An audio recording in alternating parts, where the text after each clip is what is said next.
حضرت عائشہ صدیقہ رضی الله تعالی عنها نه روایت ته دا فرمایي چې نبی کریم صلی الله علیه وسلم فرمایلی چې په ښځه باندې د ټولو نه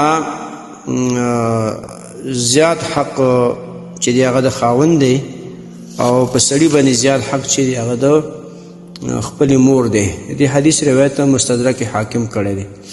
محترم مسلمانانو ورونو، دې حدیث نه خبره معلومه شوه چې په ښځه باندې د خاوند ډېر زیات حق دی. ښځه د کوشش دا وکړي چې خپل خاوند خوشحاله ساتي. په معمولي خبرو د خپل خاوند نه خفه کوي، ځکه چې د خاوند په ښځه ډېر زیات حق دی.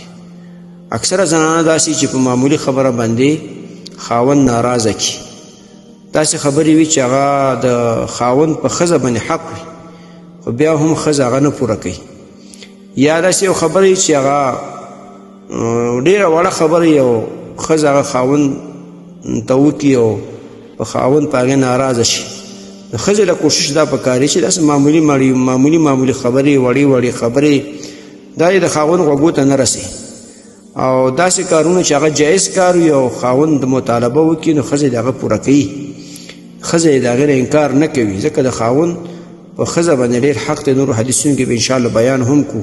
د دې وجې نه زنانه باید چې دا مسله وپېژني چې د خپل خاوند حق پوره ادا کړي او هغه کې کوتاهي ونه کړي، د هغې نه سرغړونه ونه کړي، د هغې نه خلاف ورزي ونه کړي، همیشه دپاره خپل خاوند خوشحاله وساتي.